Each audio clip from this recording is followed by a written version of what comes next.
bahwa para pembasmi monster kini telah tiba. Mengumpulkan semua orang di lapangan, Niang bertanya pada Lini apakah dia sudah merasakan orang itu, tapi Lin sangat yakin targetnya ada di sana, meski resonansinya baru saja lenyap. Namun, Lin tetap bersikeras mencarinya bagaimanapun caranya dan bersiap memaksanya keluar memakai kekuatan logamnya. Mari kita kembali ke kejadian 2 bulan lalu untuk melihat apa yang sebenarnya terjadi. Ketika Linci tiba di runtuhan bangunan dan langsung bertanya kepada salah satu anggota tim pembasmi mengenai situasi terkini di lapangan, melihat seragam Lin yang tampak seperti kapten dari distrik lain, pria itu salah paham dan mengira dia adalah sang kapten. Lalu melaporkan bahwa wakil kapten berhasil memancing monster masuk ke dalam gedung tua demi keselamatan warga sipil. Detik itu juga, Linci menyuruhnya memerintahkan sang wakil kapten untuk segera mengosongkan seluruh area tersebut tanpa membantah. Lewat radio, pria itu langsung memberitahu wakil kapten untuk segera mundur karena ada perintah evakuasi darurat. Tepat setelah itu, Linci menggunakan kemampuan logamnya untuk menarik besi di sekitarnya hingga membuat pria itu melongo heran. Bahkan besi beton gedung pun ikut tertarik. Dia hampir tidak memakai tenaga elemen untuk mengendalikan 1000 pon besi tersebut. Hanya bermodal gaya 30 gram saja. Membuat sang anggota pembasmi sadar ini adalah tingkatan tertinggi jurus pedang. Teknik serangan sejuta pedang seketika membuat gedung itu runtuh berkeping-keping dalam sekejap mata saja. Wakil Kapten Niang pun langsung berlari keluar sambil berteriak marah menanyakan siapa keparat yang baru saja mengebom dirinya di dalam sana. Padahal dia sedang melatih para pemula menggunakan monster yang sudah dijinakkan. Marah besar pada Lin yang tidak peduli siapa dia dan berniat memberi pelajaran. Namun Lini justru memberi hormat dan memperkenalkan diri dengan sopan sebagai siswa baru lulusan ke-25 Institut Transendensi Nanua yang siap bertugas hari ini. Hal itu membuat kedua pembasmi terperangah tidak percaya bahwa pemula jenius ini ditugaskan di cabang mereka. Kembali ke masa sekarang, melihat Linci menggunakan kekuatan penghancurnya lagi, Niang kesal dan memperingatkannya agar tidak sembrono karena merusak plaza formasi 5 elemen akan membuat mereka harus bekerja keras selama 20.000 tahun demi melunasi utang. Menganggap sang wakil kapten terlalu kaku, Lin menegaskan ada banyak sekali kandungan logam tersembunyi di dalam formasi tersebut. Saat dia meneriakkan mantra pemanggil logam, puluhan pedang besi langsung muncul di atas kepala para murid yang ketakutan. Ketika para murid panik karena mengira pembasmi ini mengincar mereka sebagai monster, Singun langsung menyadari sesuatu hal yang sangat penting. Ternyata, Lin bisa mendeteksi elemen logam di tubuhnya dan menanamkan kekuatan elemen miliknya sendiri di sana. Berusaha melacaknya secara paksa, gen transendensi elemen logam milik jagoan kita tiba-tiba saja mulai bereaksi sangat hebat. Meski gen monsternya masih bisa menekan reaksi itu, dia cemas apakah kekuatannya akan terkunci selama si cebol Lin ada di dekatnya. Dan menyimpulkan bahwa situasi sulit seperti ini memang tidak bisa dihindari lagi oleh dirinya. Tapi tunggu, kalian pasti berpikir dia bakal ketahuan kan? Ternyata Singun menduga Lin mendeteksi orang lain. Dia lalu memperingatkan Ju agar tidak bertindak ceroboh dan menjaga jarak, namun kecemasannya terbukti saat Lin menemukan sang api biru hingga pedang logam langsung meluncur cepat ke arah Singun. Berpura-pura panik, dia mencoba menguji kemampuan aktingnya yang payah itu, sebagai mahasiswa baru biasa yang tidak tahu apa-apa. Di tengah kepungan pedang logam, Lin melompat menyerangnya. Sambil menuduhnya telah menyerang pembasmi di bioskop distrik komersial dan menyabotase laboratorium milik keluarga Fan. Atas perintah tim pembasmi, dia resmi menahan sang api biru. Mendengar tuduhan tersebut, semua murid terkejut mengetahui bahwa Shingun adalah api biru yang dicari. Padahal mereka mengira buronan itu memiliki kemampuan elemen api. Sementara Shingun sendiri adalah transenden elemen logam. Di sisi lain, cowok kita terus berpura-pura panik saat pedang besi semakin mendekatinya. Namun tiba-tiba dia menghentikan aktingnya setelah menyadari bahwa dia bisa merasakan pergerakan elemen itu dengan sangat jelas, bahkan melihat strukturnya dan yakin bisa meniru teknik tersebut dengan sangat mudah. Dia teringat ucapan bos tentang kemampuan meniru elemen orang lain untuk menggunakan teknik pedang mereka dengan sempurna. Xingun pun melepaskan sedikit elemen logamnya sambil mengejek kalimat mantra konyol yang diucapkan oleh Lin sebelumnya. Dia menyebutnya sebagai sindrom kekanak-kanakan yang delusional.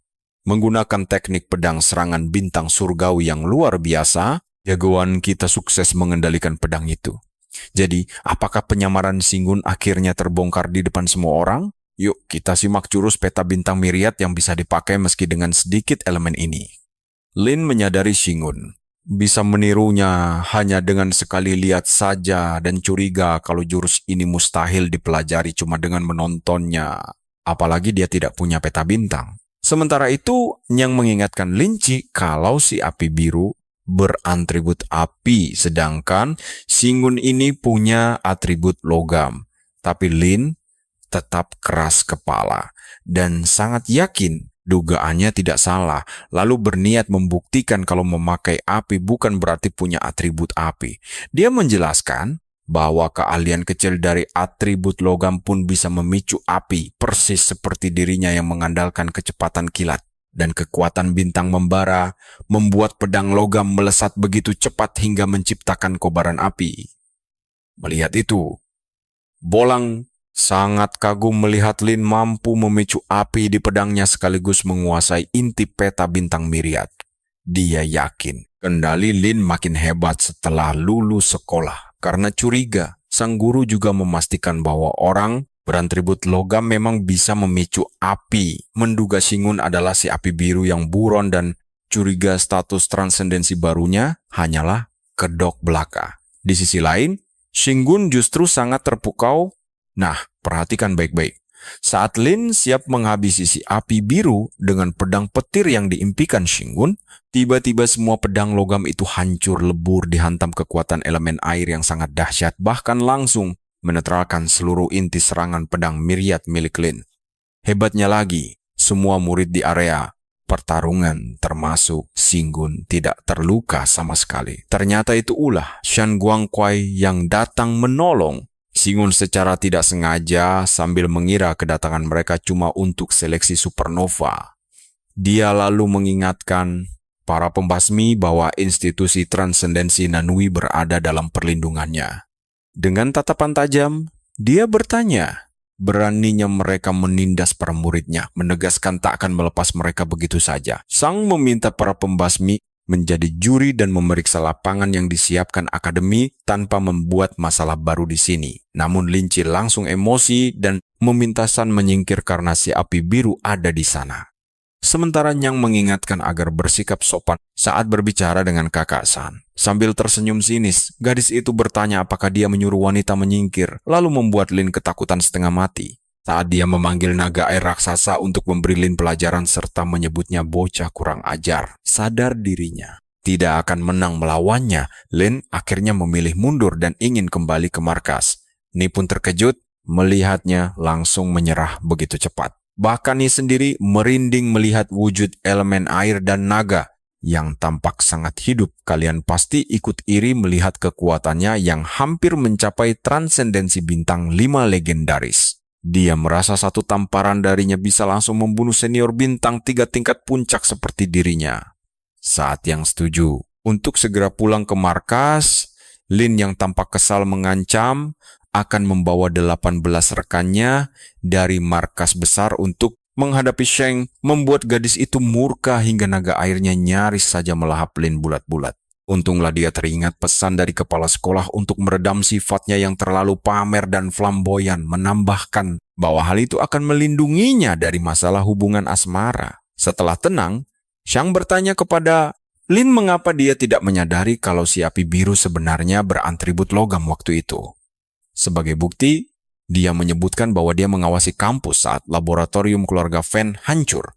Malam itu tidak ada satupun murid yang keluar sekolah. Mendengar pembicaraan itu, Xingun langsung terkejut setengah mati. Sementara Ni menyeret Lin dan setuju kalau mereka mungkin salah paham, lalu bersiap untuk seleksi Supernova Academy. Setelah itu, Xingun memanggil senior Shang dan berkata bahwa mengawasi para murid pasti sangat melelahkan karena wilayah institut ini begitu luas. Sambil menguap, Shang menjawab ia tak punya waktu senggang untuk memantau seharian penuh dan merasa Shingun bukan orang jahat berdasarkan kemampuannya menilai pria. Sementara itu Shu berdeham saat melihat mereka berdua begitu dekat. Shan lalu menghampiri Su dan menggandeng tangannya dengan gembira, berkata dia menaruh harapan besar padanya agar bisa mencapai tingkat 4 atau 5 bintang, agar mereka bisa membasmi semua pria brengsek di dunia. Begitu Shang pergi, Xiaowen membocorkan rumor bahwa kakak Shen selalu sial dan bertemu pria brengsek dalam hubungan asmaranya, membuat penilaiannya soal pria sangat buruk. Saat Xiu merasa ramalan itu akurat, Shingun justru tampak kesal, memasang senyuman licik dan menyuruh Xiaoying membawa Xiao ke asrama karena punya kejutan istimewa untuk mereka. Tidak lama setelah itu, Bolang mengamati tim Shingun yang sedang bercanda, menyadari bahwa ucapan mereka sebelumnya bukanlah main-main saat berkata ingin ikut seleksi supernova. Selain Xiao dan Sang yang belum ditambah bakat Ju dan si kuda hitam Shingun. Mari kita saksikan kelanjutan kisah epik mereka di episode berikutnya. Kalian dan aku tahu lolos babak pertama itu mudah, tapi menang final mustahil, jadi dia berniat taruhan uang dengan temannya. Lanjut ke ruang guru yang sedang mendaftar seleksi supernova, mereka tampak asik berdiskusi tentang siapa pemimpin tim nantinya. Salah satu dari mereka mulai bergosip tentang kabar bahwa Boleang secara khusus diminta langsung oleh kepala sekolah. Dia diminta memimpin tim murid tahun pertama untuk menantang guru-guru padahal mereka ragu anak baru punya kualifikasi mendaftar.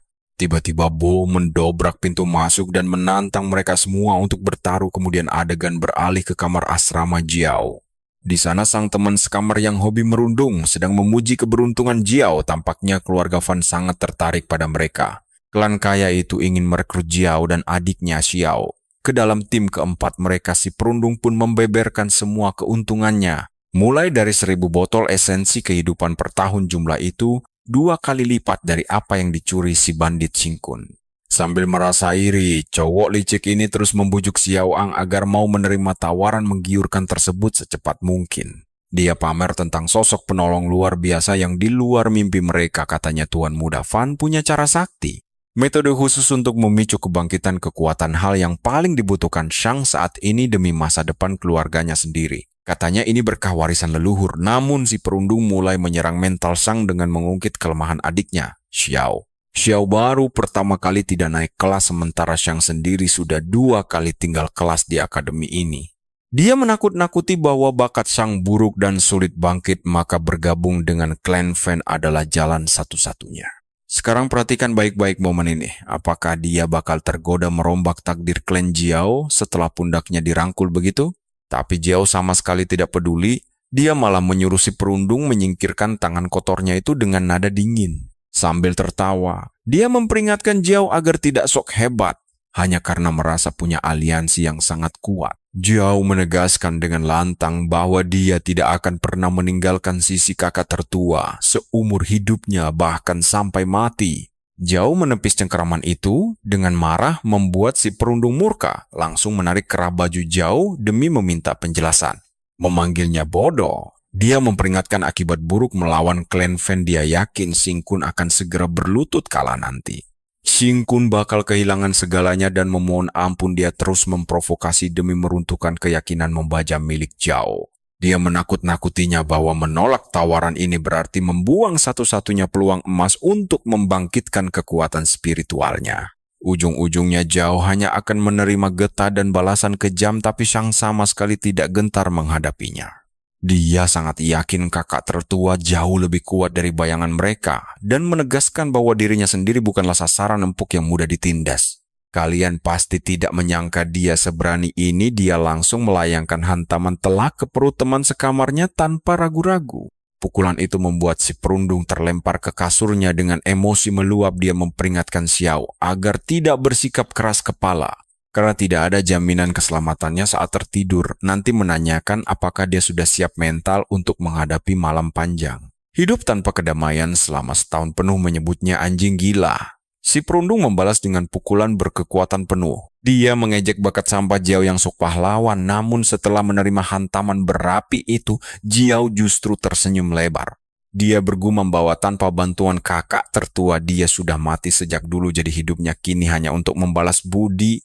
Karena ada urusan darurat malam ini, Zhao pun pamit pergi menantang temannya untuk membunuhnya sekalian jika memang sanggup. Temannya terus berteriak memaki Zhao pengecut karena melarikan diri, menyebutnya sebagai sampah lemah tidak berguna sama sekali. Dia bahkan mengancam Zhao dan adiknya akan mati mengenaskan. Sementara itu, di tempat lain, Shazai sedang berjalan bersama Yuang. Mendengar kabar penolakan Xiao Wang, Yu memberitahu tuan mudanya bahwa Jiao Shang hanyalah anjing setia milik Xing Kun.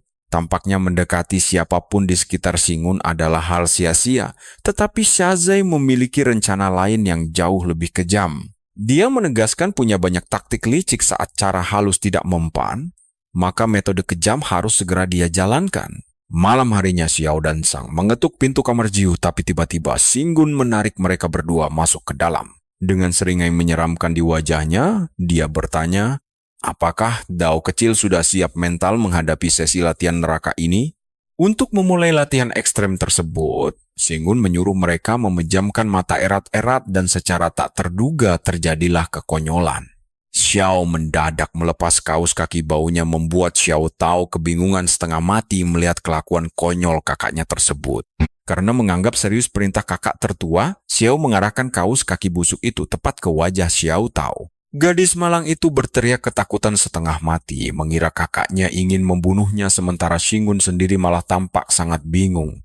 Xing Kun menyuruh mereka melupakan kekonyolan itu karena hal paling krusial sekarang adalah menaruh kepercayaan penuh padanya secara mutlak. Zhao setuju mempercayakan nyawanya dan meminta Tao melakukan hal serupa. Namun tiba-tiba saja Xiao menanyakan suatu hal penting. Dan percayalah, kalian dan aku baru saja menyaksikan rahasia besar terbongkar saat Xing Kun mengakui dirinya adalah si api biru. Kalian harus tahu, cewek ini mulai pusing melihat kelakuan konyol saudaranya. Tapi Tao sadar, para pembasmi tidak mungkin mengejar Xing Kun tanpa alasan yang jelas. Ditambah lagi, saat Senior Lin Chi menyebutnya si api biru, dia sangat memperhatikan reaksi Xing Kun dan menyadari ekspresinya yang terlalu berlebihan. Berdasarkan pengamatan masa lalunya, dia langsung tahu kalau Xing Kun cuma pura-pura karena dia belum pernah melihat cowok itu panik saat krisis. Sedangkan akting Xiu sangat halus, tapi melihat hubungan mereka, Dao curiga mereka tidak mungkin secanggung itu. Apalagi dia belum pernah melihat Jiu sedingin itu. Kakak Xiao yang kagum pun langsung bertanya pada Tao, apakah dia benar-benar adiknya? Dan jawaban adiknya justru luar biasa, mengatakan jika semua anak di keluarga mereka bodoh, maka habislah keluarga mereka. Setelah itu, Xing Kun bilang dia boleh memanggilnya si api biru, tapi jangan mengira dia tidak jago berakting, karena dialah api biru yang menghabisi para penjahat di laboratorium keluarga Fan, lalu bertanya apakah dia masih mau mempercayainya. Di saat itulah, Xiao mengulangi ucapan kakaknya kalau mereka pasti sudah mati jika bukan karena bantuan Xing Kun. Melalui pemikiran mendalam, dia yakin kejadian terakhir waktu itu sangat istimewa karena target yang diincar keluarga Fan. Sementara semuanya masuk akal bagi Xiao Tao percaya bahwa ini membuktikan kalau keluarga Fan menyembunyikan sesuatu dan penelitian di laboratorium mereka pastinya bukan hal yang etis. Karena tidak punya pilihan lain, setelah kakak bodohnya memutuskan untuk mengikutinya, keputusan itu tidak akan berubah. Dia lalu menegaskan bahwa meskipun musuh mereka adalah keluarga Fan yang sangat licik, mereka tetap akan berjuang membantunya. Xiao tampak bangga pada adiknya, dan Xiao sendiri terlihat sudah sangat siap untuk menjalani latihan khusus. Nah, perhatikan baik-baik. Xing Kun tiba-tiba memberikan botol besar berisi cairan esensi kehidupan kepada mereka untuk diminum. Pada akhirnya, Shen dan Tao menghabiskan cairan itu. Dan Tao merasa perutnya seperti akan meledak saat itu juga. Xing Kun menjamin cairannya akan segera terserap. Xiao lalu bertanya apakah ini semua cairan esensi kehidupan yang tersisa. Sambil menyeringai licik, Xing Kun mengaku telah merampasnya dari laboratorium keluarga Fan, bahkan semua barang berkualitas tinggi. Mereka meminum setengah dari apa yang diberikan teman sekelas mereka dulu. Menangis harusan merasa sangat bahagia. Dia tidak menyangka kakaknya bisa semewah ini. berpikir kebaikan apa yang sudah mereka lakukan hingga pantas menerimanya. Sementara itu Xiao mulai mengerti alasan mengapa Singun menyuruh mereka mempercayakan hidup padanya. Dia menyimpulkan bahwa bagi mereka yang belum bangkit, meminum cairan dalam jumlah sebanyak itu sekaligus akan menumpuk dalam tubuh. Sadar bahwa tindakan ini sangat berbahaya bagi nyawa mereka, dia curiga ini adalah cara ekstrem untuk memicu kekuatan. Dia menduga Singun mempelajari metode berisiko tinggi ini dengan mencuri data rahasia dari laboratorium keluarga Fan. Bahkan dia menduga ada alat khusus yang digunakan. Sebelum akhirnya Singun tiba-tiba mendekat untuk membuat mereka pingsan. Kalian juga tidak menyangka ini kan? Xiao langsung ambruk ke lantai, tidak percaya mereka benar-benar dibuat pingsan. Namun dia merasa cara ini jauh lebih baik dibanding ide bodoh kakaknya yang menutupi kepalanya pakai kaos kaki. Setelah melumpuhkan mereka, Singun bergumam bahwa semua ini terpaksa dilakukan karena dia harus menyembunyikan identitas monsternya. Dia tahu bahwa satu-satunya cara untuk merangsang gen transendensi mereka sekarang adalah dengan masuk ke dalam mimpi. Seketika itu juga, tangan monster kirinya berubah menjadi banyak cabang tajam. Dan salah satu cabang itu terlihat mengerikan seperti taring naga bumi hitam, bersiap menusuk leher Xiao dan Sheng untuk mengirim mereka ke mimpi buruk. Dia tahu dia tidak bisa sembarangan pada Siyu karena gen transendensinya bisa mengamuk hanya dengan sedikit rangsangan. Namun berbeda dengan kakak beradik ini, Singun bisa bertindak sedikit lebih agresif karena jumlah gen mereka jauh lebih sedikit. Sementara itu, gen monsternya mulai menyerang gen transendensi mereka. Dia berniat untuk langsung menyatukan gen monster itu ke dalam rantai gen transendensi mereka. Saat ini, mereka berdua pasti sedang mengalami mimpi buruk yang sangat menakutkan.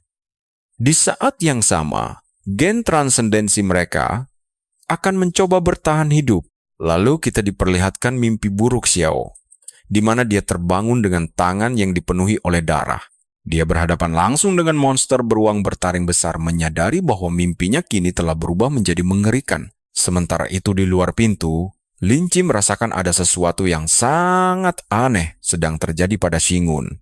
Namun, kecurigaannya terganggu oleh rekannya yang bersikeras mengikuti perintah dari wakil kapten untuk terus mengawasinya. Sambil bercanda, temannya itu bertanya, apakah Lin Chi sebenarnya berniat mengintip adik perempuan mereka yang sedang mandi? Lin Chi menegaskan bahwa kamar Singun memancarkan aura yang sangat aneh, membuatnya yakin cowok itu adalah api biru. Meski diejek seperti anjing pelacak, Lin Chi bertekad membongkar rahasia ini.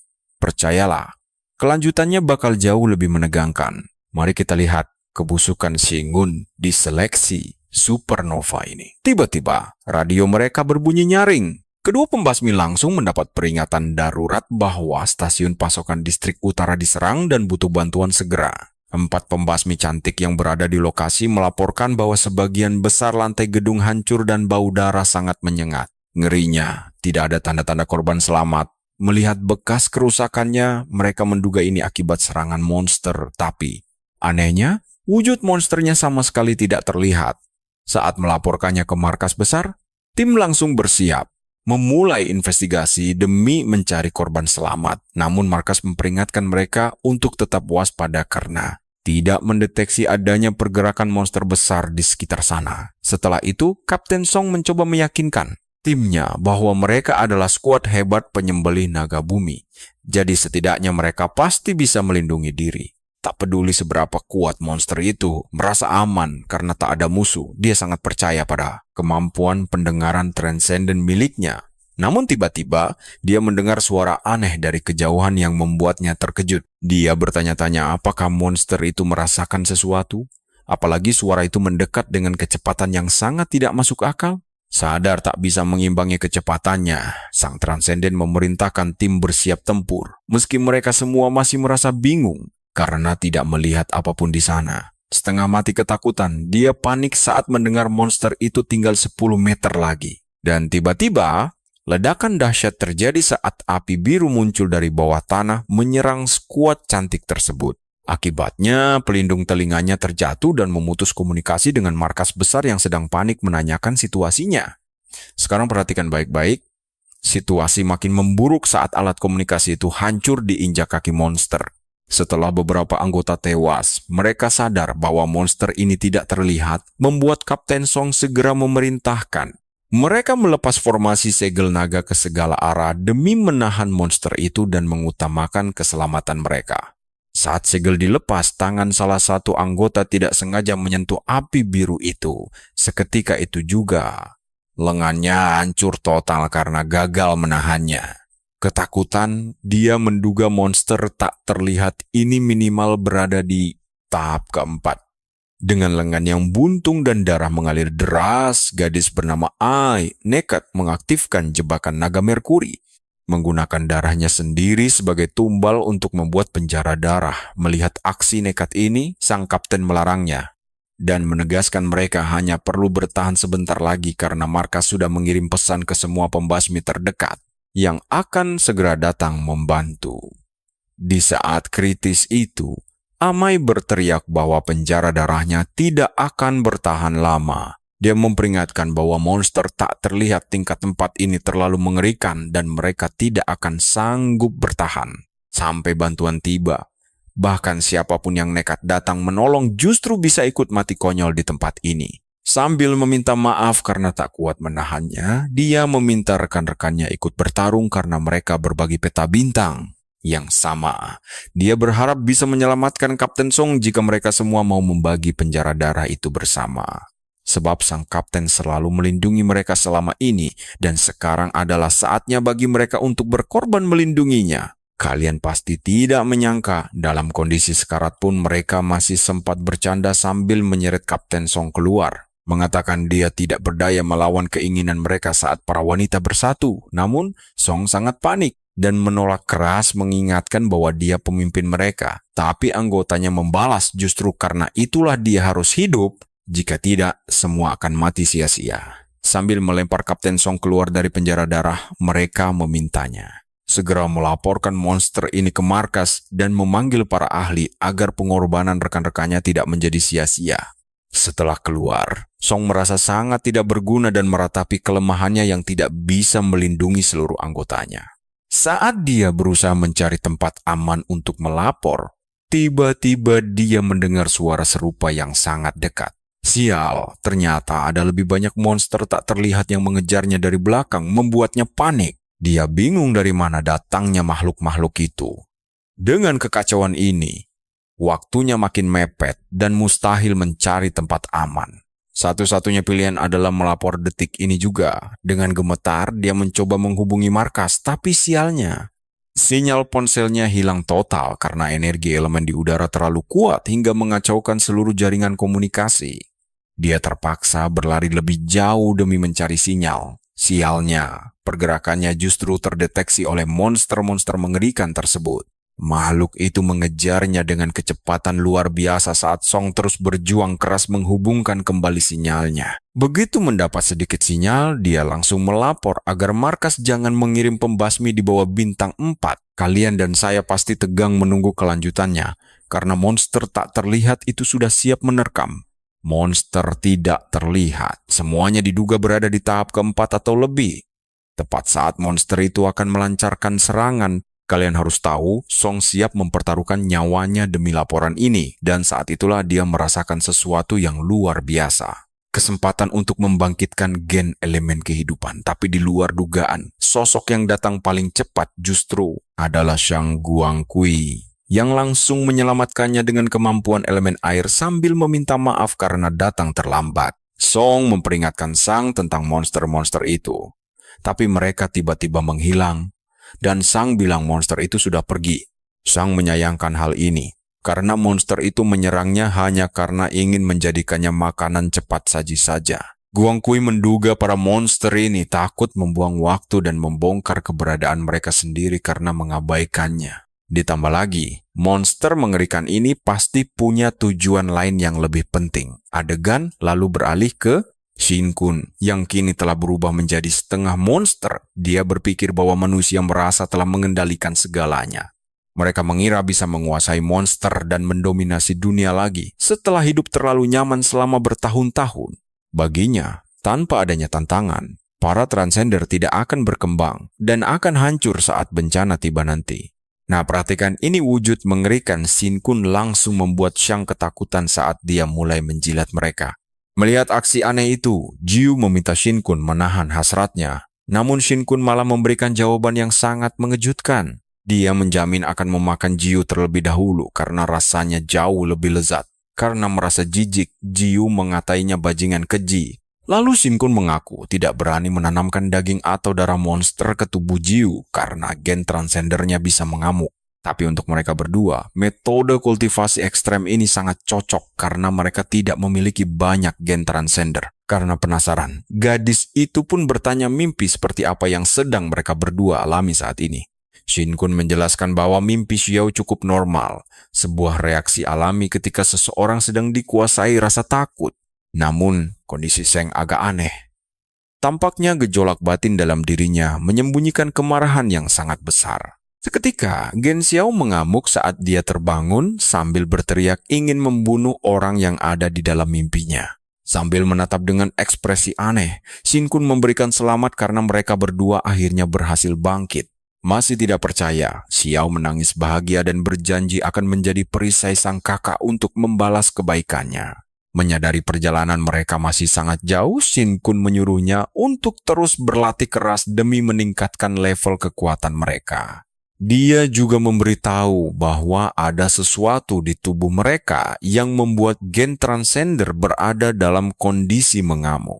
Bayangkan saja mereka hampir dimakan. Sehingga lonjakan adrenalin memaksa tubuh mereka masuk ke mode bertahan hidup. Sementara Xiao berasumsi ini mengaktifkan gen transendernya ke tingkat lebih tinggi, Shin Kun langsung mengiyakan ucapan tersebut.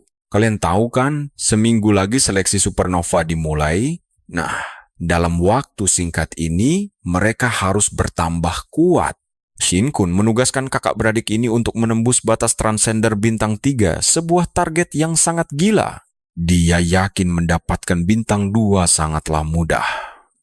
Setelah itu, dia pergi meninggalkan asrama bersama Jiu. Mereka berdua berniat menemui kepala sekolah untuk segera mengambil peta bintang khusus bagi para transender bintang 3. Xiao Sheng masih tidak percaya mereka berhasil bangkit, merasakan gen transendernya bergejolak hebat di dalam tubuh. Dia terkejut dengan metode ekstrem Shin Kun. Lalu mulai meminum cairan esensi kehidupan seperti meminum air biasa. Merasa sang kakak sangat tulus, dia mengusap kepala adiknya sambil menanyakan penilaiannya tentang orang lain.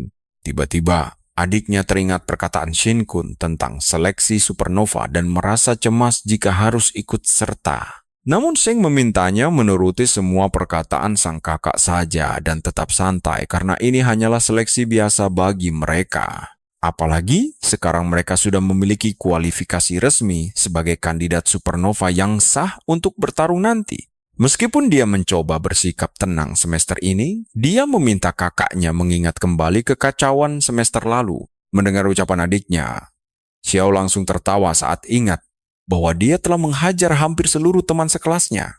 Adegan beralih ke 1 minggu kemudian saat seleksi dimulai.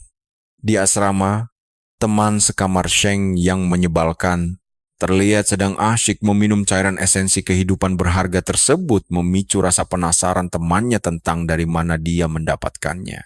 Ternyata, si brengsek itu menyembunyikan botol esensi di dalam sepatu bekasnya yang usang dan mengambilnya secara diam-diam. Meskipun rasanya terasa agak aneh, temannya curiga dia telah mencuri cairan itu dari Shang tanpa rasa takut sedikit pun. Sambil menyeringai sombong, dia tidak takut karena menganggap Jiao hanyalah pesuruh geng Xiu yang mendapatkan botol itu dengan menjilat. Dia juga menyombongkan bosnya dari keluarga Fan, menegaskan bahwa kelas kekuatan mereka benar-benar sangat berbeda jauh. Teman sekamar itu bahkan mengejek Sheng sebagai pengecut tidak berguna yang tidak berani kembali ke asrama setelah dihajar tempo hari. Sekarang tidak ada yang tahu keberadaannya, tapi percayalah, kalian dan saya pasti penasaran dengan nasib Ju setelah ini. Dikendalikan oleh Tuan Fan kelak. Ikuti aku melihat bagaimana Xiao yang belum bangkit ini dihajar sampai mati. Mati dalam duel 1 lawan 1. Di saat itulah Wu Yin memperingatkannya agar tidak meremehkan Xiao secara berlebihan, yang membuat teman sekamarnya kesal. Dia bertanya apakah Wuyan menyesal mengkhianati Xiu setelah melihat Xian mendapat banyak cairan esensi kehidupan. Sambil bertanya apakah dia ingin menjilat mereka. Dia menyebut Wuyan pelin-pelan dan berjanji akan memberinya pelajaran nanti. Setelah dia memukulinya beberapa kali. Karena ketakutan, Wuyan langsung mengalihkan pembicaraan ke arah topik baru, yaitu jaringan kampus dan mengingatkan si perundung tentang seleksi supernova. Sadar ini acara besar karena sekolah memasang banyak kamera, teman sekamarnya berniat segera pergi ke auditorium demi menonton lewat layar lebar. Sambil menyaksikan tayangan tersebut dari layar ponsel, para pemuda ini sangat senang melihat sosok pembawa acara yang merupakan kapten dari tim juara pada seleksi tahun lalu. Dia adalah transender atribut angin yang sedang tren dengan 1 juta pengikut, sensasi internet yang terkenal sering siaran langsung sambil melayang di udara. Dari atas sana, Slot Rabbit memperkenalkan tim 23, si Crimson Flames, dengan semua anggotanya sebagai transender atribut api berpangkat bintang 3. Mereka memiliki tingkat kultivasi bagan bintang tertinggi, yaitu 50%. Ternyata, ini adalah tim Fan Shazai, mahasiswa baru yang sangat dinanti-nantikan. Perhatikan, bagian ini kultivasi bintang 83% dengan 90% gen transendensi, jenius muda sejati. Pembawa acara mengenalkan tim berikutnya yang berisi prajurit wanita semua, Root Breakers. Kapten mereka bernama Jin Ying, yang diakui sebagai murid terkuat di sekolah saat ini dengan 80% gen transendensi. Rupanya dia adalah kakak seperguruan dari Extinction, pengguna bagan bintang banyak pedang dengan atribut airnya yang terkenal karena merobek celana kapten tim 23 Jungyu dalam sekali tebas. Akhirnya pembawa acara memberi kejutan bagi para penggemar wanitanya saat dia memperkenalkan kapten dari tim ketiga, Xia, yang memiliki fisik luar biasa. Tim bernama Shield and Sword ini konon punya pedang terkuat di bawah peringkat 4 sekaligus perisai paling kokoh. Dengan begitu, dia secara resmi mengumumkan dimulainya babak ketiga. Dengan arena berupa hutan belantara, dia menjelaskan bahwa ada total 16 tim. Jika kapten tim sampai kehilangan kemampuan bertarung, seluruh tim dianggap gugur secara otomatis, lalu menambahkan bahwa 6 tim yang tersisa akan melaju ke babak kedua. Setelah ini, teman sekamar Xiao Wang kagum dengan 3 tim teratas dan bertanya-tanya seberapa hebat tim paling sombong itu. Dia lalu bertanya pada Wu Yin yang mungkin kita juga penasaran bagaimana tim itu pamer. Nah, disinilah Wu Yin akhirnya membongkar rahasia mereka, yaitu tim murid tahun pertama yang hanya beranggotakan 4 orang, namun berani menantang senior demi merebut kejayaan. Supernova melawan murid tahun kedua dan ketiga. Atas alasan inilah, Slaughter Rabbit menjuluki mereka anjing kecil paling sombong. Mencerna kabar itu, si teman sekamar tiba-tiba menyadari sesuatu dan menebak bahwa itu adalah tim Shingun. Sambil heran bagaimana bisa mereka lolos kualifikasi, temannya berspekulasi bahwa hal itu wajar bagi Xiu yang punya 95% gen transendensi, tapi Xiao dan Shen juga masuk. Setelah merenung sejenak, rasa takut melanda si teman sekamar saat sadar bahwa Xiaowang telah bangkit. Masih tidak percaya, dia merasa iri dan mengira dengan 39% gen transendensinya, Jiao tetaplah lemah, sembari menggerutu bahwa zaman sekarang semua orang bisa bangkit. Setelah itu, Wu Yin membela Jiao, setuju bahwa dia memang punya gen rendah dan sempat tertahan 2 tahun. Di saat teman sekamarnya masih syok berat, Wu Yin membocorkan info rahasia lain bahwa seluruh murid dari angkatan sebelumnya memanggilnya dengan sebutan kakak Jiao. Adegannya lalu berganti memperlihatkan Mas Xiao, murid tahun kedua sekaligus kapten dari tim Dark Horse Shooting Star, menyapa kakak Jiao dan Xiao saat mereka bertemu kembali, membuat Xiao berekspresi aneh dan langsung menyembunyikan wajahnya. Mas Xiao mengingatkannya pada hari ketika dia keluar sekolah usai menghajar habis-habisan hampir seluruh teman sekelasnya. Begitu tahu Xiao Ang ikut seleksi supernova, setiap tim dari angkatan 24 yang tidak sekelompok dengan senior langsung menghampirinya. Dengan wajah kesal, mau menduga Xiao telah bangkit karena berani berpartisipasi di sini, apalagi tim mereka memakai nama yang begitu sombong. Setelah berunding matang, mereka semua sepakat menyelesaikan dendam lewat duel 1 lawan 1 yang dianggap adil.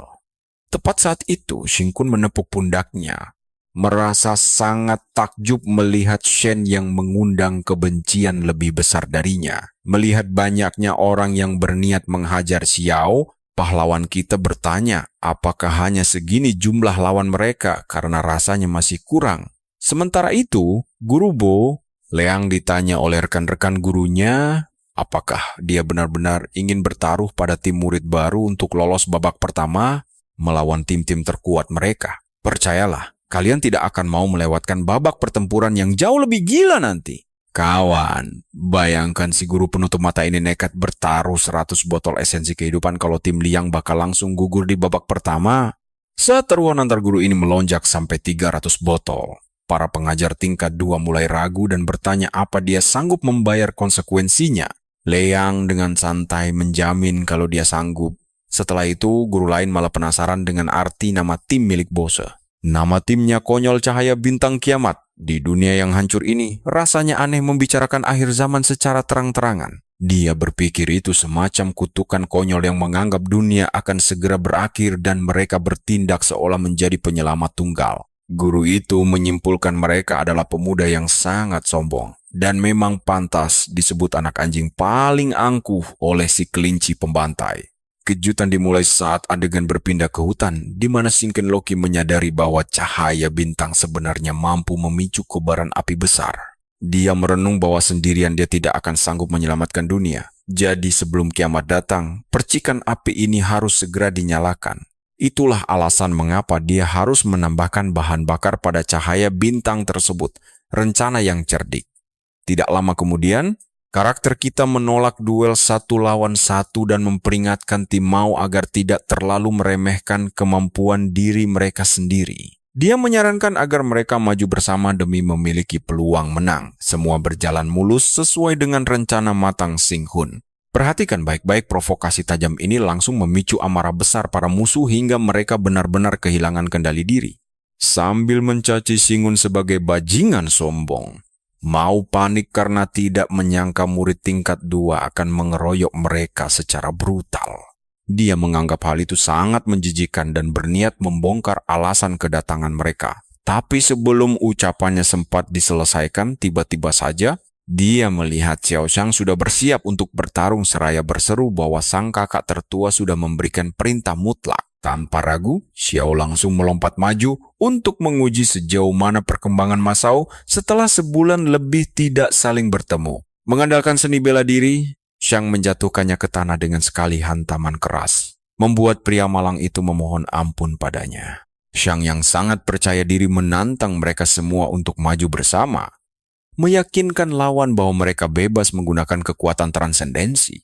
Semuanya sudah berbeda sekarang. Di sisi lain, taruhan para guru akhirnya ditutup setelah taruhan terakhir resmi dimasukkan. Sebelum sang guru sempat berubah pikiran, Bo dengan cepat menyambar kertas taruhan itu dan berkata semuanya sudah terlambat.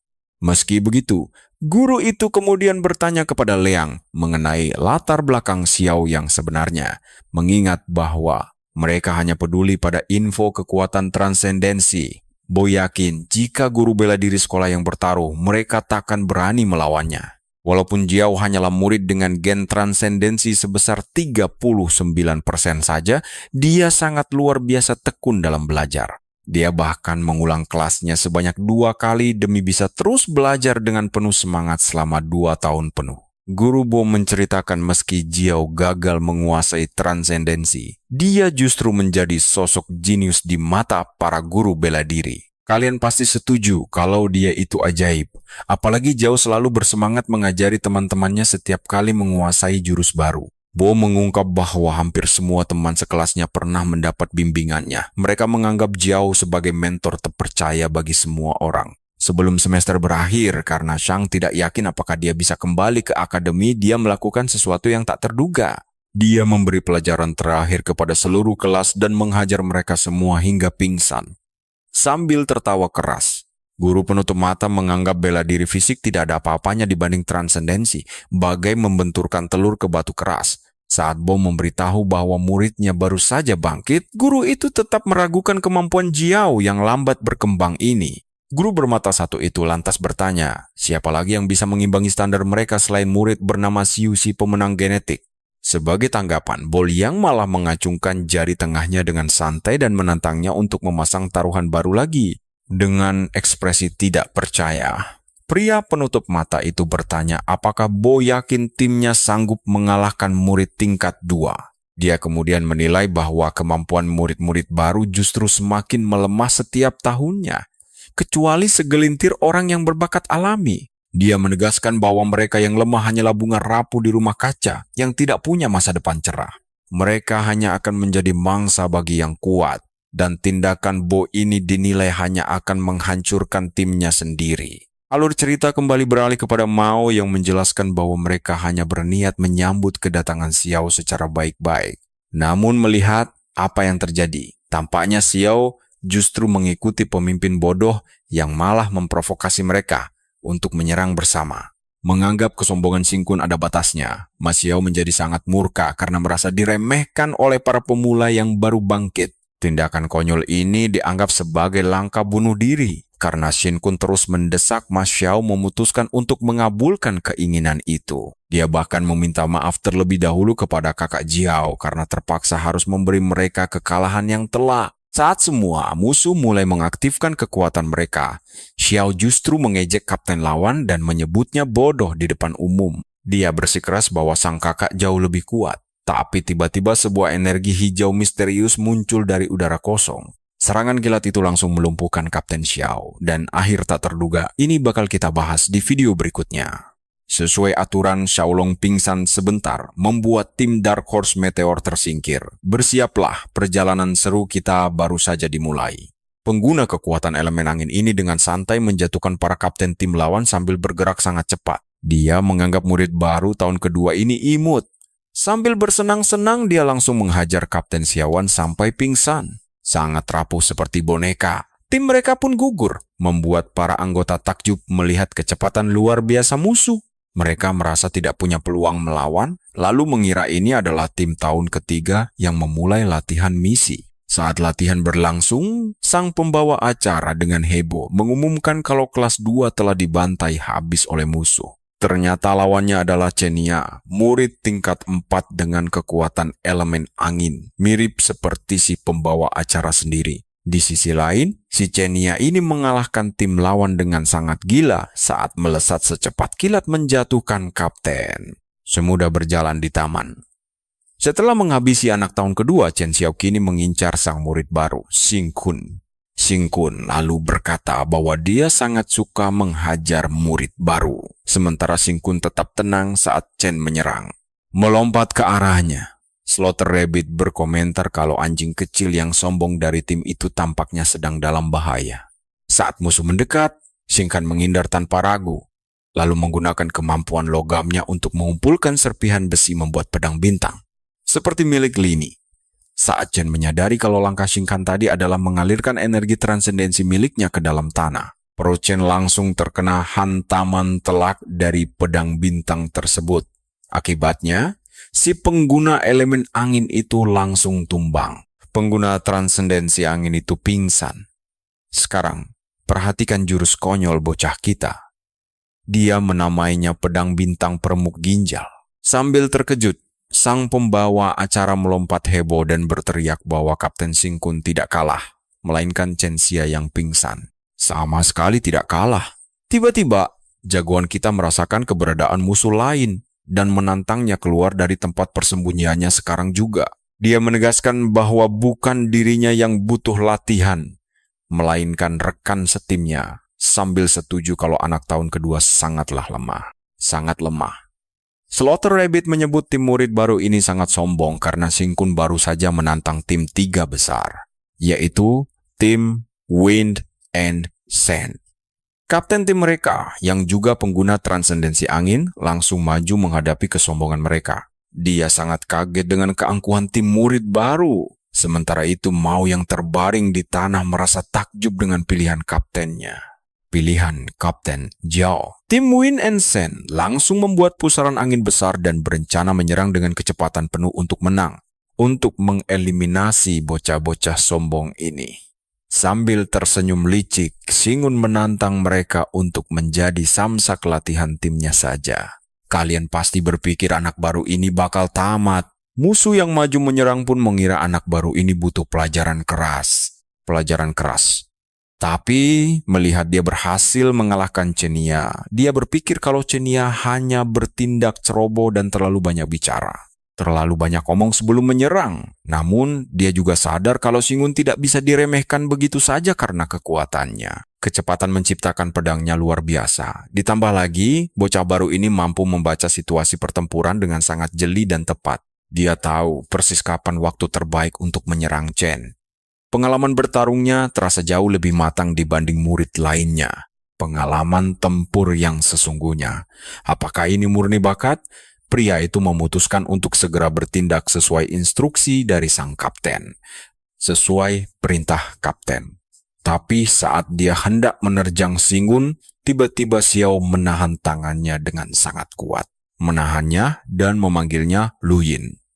Xiao Wing menegaskan kembali ucapan bosnya kalau merekalah yang sebenarnya butuh latihan tempur ini. Butuh latihan. Mengetahui Xiang bertingkah layaknya instruktur bagi murid baru, Lu Yin menegaskan bahwa dia bukanlah petarung amatir rendahan yang bisa dihentikan begitu saja. Zhao pun langsung mengaktifkan kemampuan transendensi air miliknya untuk memanggil kekuatan naga air. Memanggil naga. Sambil menyeringai, Lu Yin menyerang balik dan mengejek Zhao yang hanya punya gen 39% saja. Berat katanya, sekuat apapun naga milik Zhao, itu cuma cacing kecil di hadapan mereka. Zhao langsung membalas ejekan tersebut, bahwa kekuatan sejati bukan soal ukuran. Xiao Eng melompat maju, memicu elemen airnya yang kini tampak bercampur dengan darah merah. Sementara Lu Yin menantangnya bertarung untuk menunjukkan jurang perbedaan kekuatan mereka yang sesungguhnya. Sialnya, Lu malah terkena serangan telak. Terkejut setengah mati. Matanya terbelalak menyadari kalau Zhao sengaja menggunakan darahnya sendiri sebagai pengganti elemen air dalam tubuhnya. Membiarkan gen transendensinya memurnikan darah itu. Naga air yang seharusnya mengalir di luar, kini justru mengamuk di dalam tubuhnya. Di dalam tubuh demi meraih kekuatan yang jauh lebih dahsyat. Lu Yin kini mulai panik dan sadar bahaya taktik gila ini. Dia memperingatkan kalau menggunakan darah memang memperkuat naganya, tapi ada harga sangat mahal yang harus dibayar untuk itu. Jika naga itu hancur, dia kehilangan kemampuan tempur jarak jauh sekaligus menderita luka dalam yang sangat mematikan bagi tubuhnya. Sambil menyeringai, Xiong mengutip pepatah kuno tentang pentingnya kerja keras di atas bakat bawaan, meski gennya memang kalah unggul. Kalah unggul, jadi dia siap mempertaruhkan nyawanya dengan jurus kebangkitan naga air. Penasaran kelanjutannya? Yuk ikuti terus kisah seru ini. Sini merapat musuh cewek ini melabrak Xiao dan bilang dia sudah mengecek daftar pembangun kekuatan mereka, tapi nama Xiao tidak ada di sana. Padahal Xiao sudah berhasil menjadi transenden bintang 3. Musuh itu menganggap hal ini sangat tidak masuk akal. Sangat luar biasa mengingat Xiao baru saja mempelajari bagan bintang. Lalu dia bertanya bagaimana cara Xiao melakukannya. Mengingat apa yang diajarkan Singun, Tao menjawab bahwa dirinya mudah terbawa emosi. Si musuh malah mengejeknya dan menyebutnya jenius kultivasi palsu karena gen transenden miliknya tidak sampai 50%. Dengan sombong, dia mengingatkan Xiao bahwa dia tetaplah remah-remah yang tidak akan pernah bisa naik ke panggung utama. Tanpa basa-basi, si cewek langsung menyerang Tao menggunakan tanaman rambat dari bagan bintang, tapi Tao berhasil menghindar dengan sangat lincah. Melihat reaksi hebat itu, dia mengira Tao hanya fokus melatih teknik menghindar setahun terakhir, sampai tiba-tiba dia melihat kilasan bunga persik merah. Merasa heran, si cewek berpikir tanaman rambatnya harusnya sudah hancur karena bagan bintang itu baru saja dikultivasi, yang berarti tingkat penyelesaiannya di bawah 5%. Saat bunga-bunga merah itu mulai bermekaran, si cewek menyadari tanaman rambat ini mirip pohon tanpa akar. bunga tidak mungkin mekar. Dan saat itulah dia paham bahwa ini adalah bunga persik darah yang diberi makan dari darahnya sendiri. Dengan ngeri, dia bertanya, apakah tahu gila dan mengira darahnya tak terbatas hingga bisa mati kering. Disinilah momen gilanya. Tahu malah menjawab bahwa kakaknya benar, dia harus mempertaruhkan nyawanya di sini karena tidak bisa kabur begitu saja. Sementara itu, sang kapten tim lawan memprovokasi Shingun, bertanya jika dia memang mengalahkan Chen, kenapa sekarang malah sembunyi di balik wanita?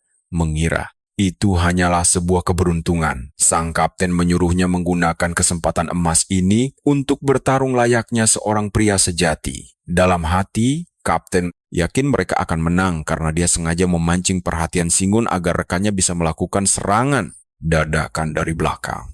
Sambil tersenyum, Shingun menyebut kapten itu cupu dan heran dari mana dia mendapat keberanian itu. Sembari berkata, siapapun yang ingin sok pahlawan silakan saja.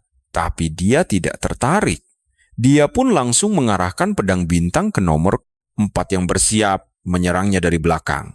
Membuat si kapten melongo melihat bagaimana Shingun menggagalkan serangan. Itu tanpa menoleh sedikit pun. Saat penyerang nomor 4 pingsan dan gagal total, sang kapten mulai heran apakah pemuda ini benar-benar mahasiswa baru karena kemampuannya sangat berpengalaman. Bahkan dia tampak jauh lebih menguasai pertempuran dibanding para mahasiswa tahun ketiga, membuatnya terlihat seperti monster. Sang kapten merasa di saat mereka berjuang setengah mati untuk seleksi supernova. Coba pikirkan, cowok ini malah santai melatih anggotanya di kompetisi ini. Padahal dia maba yang belum pernah didengar si kapten, namun targetnya jauh melampaui tujuan mahasiswa tahun ketiga. Di tengah situasi itu, Shingun menepuk kepala Jiu dan bertanya apakah dia siap mengaktifkan bagan bintang. Menganggap hal itu konyol, sang kapten ingat tidak ada bagan bintang yang perlu diaktifkan seperti itu. Tapi, sebuah pikiran tiba-tiba terlintas saat dia teringat ada satu bagan bintang yang butuh aktivasi, yang secara teori sangat sempurna. Disinilah kita mengetahui bahwa hanya ada satu transenden elemen air luar negeri dengan gen 94% yang berhasil mengultivasinya di dunia ini. Kabarnya, sekali bagan bintang ini aktif, ia akan menciptakan domain pertahanan khusus seperti wilayah kekuasaan. Kapten pun sadar adik kelas Yu punya gen transenden 95%, rekor tertinggi dalam sejarah manusia, yang berarti dia mampu menguasai bagan bintang sejati ini.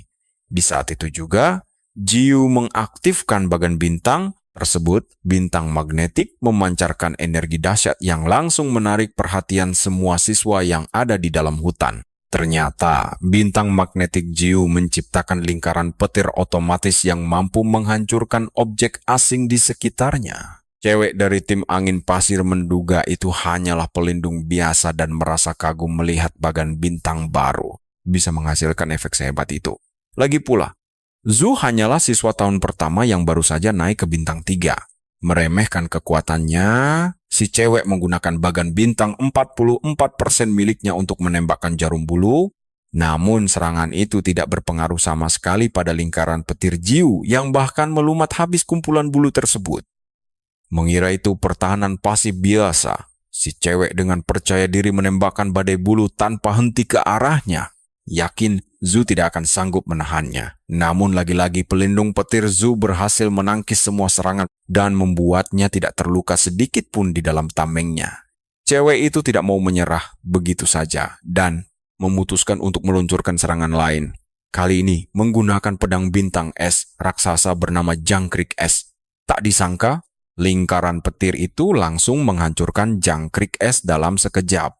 Si cewek dibuat melongo melihat energi listrik melimpah yang disimpan Jiu. Merasa aneh karena Jiu baru berlatih beberapa hari, dia mulai bertanya-tanya dari mana energi sebesar ini. Dia pun mempertanyakan apakah ini perbedaan mutlak dari gen 95%. Benar-benar bikin kita penasaran kan? Kalian harus bersiap karena kita akan melihat Zhu yang berteriak panik meminta bantuan Shingun karena dia terjebak di dalam lingkaran petir. Tiba-tiba energinya meluap hingga hampir menyengat Jingun sampai hangus. Panik melihat situasi berbahaya ini, si tokoh utama kita mendesak Zhu agar terus belajar mengendalikan bintang magnet dengan benar, sambil menghindar dari serangan mendadak dari energi liar milik Shu. Itu, dia menyuruhnya membiasakan diri dengan kekuatan tersebut dan menjadikan dua orang di dekatnya sebagai sasaran empuk untuk lawan bertarung. Singun menyuruh mereka mengalahkan kapten sendiri karena tim itu sudah merebut 6 hadiah yang harusnya menjadi milik mereka. Setelah itu, si gadis bertanya kepada kaptennya tentang bagaimana caranya mereka bisa menembus pertahanan kokoh milik Si. Sang kapten menolak dan menyusun strategi matang untuk mengabaikan murid junior yang agresif itu dan fokus mengincar Shin Kun sebagai target utama demi merebut hadiahnya. Mendengar rencana itu, si gadis langsung mengepakkan sayapnya dan meminta sang kapten untuk segera menyingkirkan Singun secepat mungkin. Namun Singun sendiri sudah tahu kalau mereka justru akan tersingkir lebih cepat jika nekat melawannya. Tapi si kapten merasa sangat percaya diri bahwa akhir dari Singun tidak akan berbeda dari para murid junior lainnya yang pernah meremehkannya. Tanpa buang waktu, dia menggunakan kemampuan elemen anginnya untuk menciptakan sebuah pusaran badai pasir yang sangat dahsyat di sekelilingnya, sementara si gadis menyerang dengan jarum bulu. Di saat mereka merasa sudah di atas angin, sang kapten memanggil Singun dengan nada meremehkan dan berniat memberinya pelajaran tanpa memberikan satupun kesempatan untuk meloloskan diri dari sana. Nasihatinya agar tidak bersikap sombong. Tapi perhatikan baik-baik, dari balik badai pasir yang berputar, tiba-tiba sebuah tangan kokoh muncul dan langsung mencengkeram wajah kapten tersebut. Hal itu membuatnya sangat syok saat melihat Singun berhasil menghindari semua jarum bulu tajam serta menebak posisinya dengan sangat tepat di tengah badai. Sambil mengejek apakah kapten itu tidak menyukai gaya bertarungnya, Singun melemparkannya dengan kekuatan penuh hingga terhempas keras ke tanah.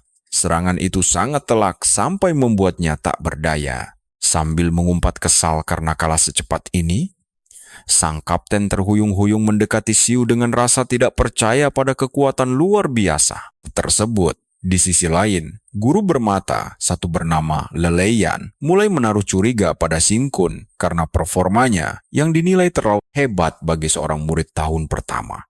Ditambah lagi, gen transendensi milik Shin Kun hanya 1%, sehingga dia menyarankan pemeriksaan latar belakang secara mendalam. Mendengar hal itu, Guru Boleang langsung menolak keras usulan tersebut dengan penuh kemarahan dan menegaskan bahwa dekan sendiri tidak mempermasalahkannya. Jadi mereka tidak perlu mendengarkan kecurigaan yang tidak mendasar dari Leleyan. Sambil menyindir tajam, Bo menantangnya untuk berkonsultasi langsung dengan wakil dekan karena hubungan dekat mereka membuat Leleyan seketika terdiam 1000 bahasa. Tiba-tiba saja, para guru dikejutkan oleh laporan darurat tentang kawanan monster yang mulai menyerbu kota Qingchu secara brutal dan langsung mengaktifkan siaga kuning, serta memanggil seluruh pembasmi tingkat puncak peringkat 3 ke atas untuk membantu pertempuran. Di ruang dekan, sekretaris yang bertanya kepada kepala sekolah apakah seleksi supernova harus dihentikan demi keselamatan murid. Namun kepala sekolah memutuskan untuk terus lanjut. Tapi menurut kalian, apakah keputusan kepala sekolah ini sudah benar-benar tepat? Dia menegaskan situasi masih bisa dikendalikan. Setelah mengerahkan 3 pembasmi tingkat puncak mereka ke garis depan pertempuran, sisa pasukan dirasa sudah sangat cukup untuk melanjutkan kompetisi ini dengan aman.